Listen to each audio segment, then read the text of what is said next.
Brought to you by Penguin.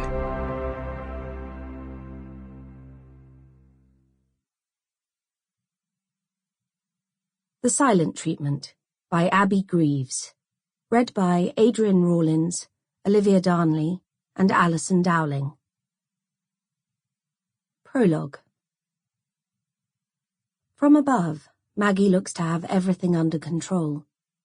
She deposits the tablets onto the dinner plate with her usual fastidious care. If anything, she moves through the motions of breaking the coated capsules free from the foil with even greater precision than usual, taping the blister slowly so as to enjoy the sharp clanging sound that announces each one hitting the ceramic. Anything to break the silence. When she has 8 in front of her, Maggie retrieves from the sideboard a glass of water, untouched since lunch, and checks the oven setting one last time. Chicken pie, ready-made, so it will be 25 minutes. Plenty of time to finish up here. She pulls out a chair and takes a seat at the kitchen table, her back to the door. There is a sheaf of bills in front of her, all settled, but spilling over untidily.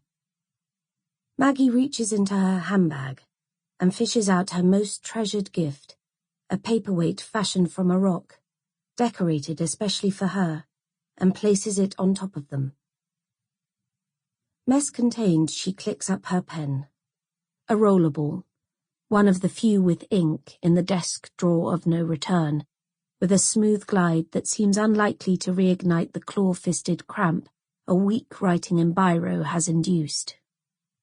Her script is as neat and sharp as ever as she finishes her last sentence to Frank.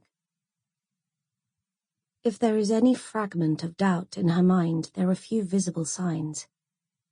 Maybe a little wobble on the comma, if you look closely.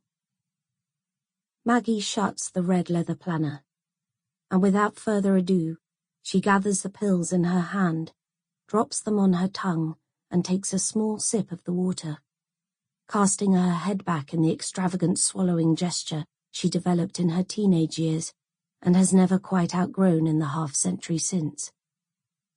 At first, nothing occurs.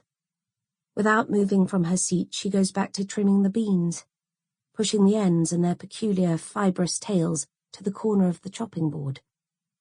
The waves of relaxation arrive after a minute or so.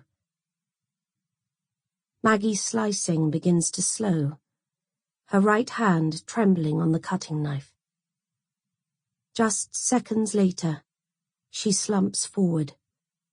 Fortunately, it is far too swift to process, her head suddenly dropping in the way it always would during the French film marathons Frank lined up for wet Sunday afternoons. It is a shame he is not there to cushion the fall this time. And this time, there is no chance she will jolt back awake.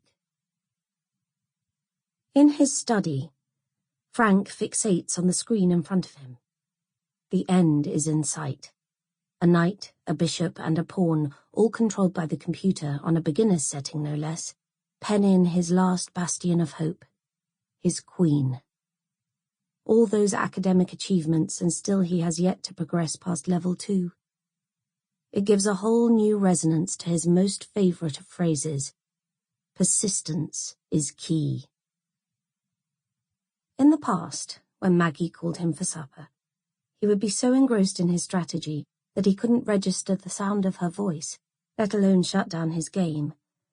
Once she had plated up, Maggie would come and retrieve him herself, resting her hands on his shoulders and stroking between the blades with her thumbs until the checkmate screen inevitably appeared. Next time, she would say, to buoy Frank back up.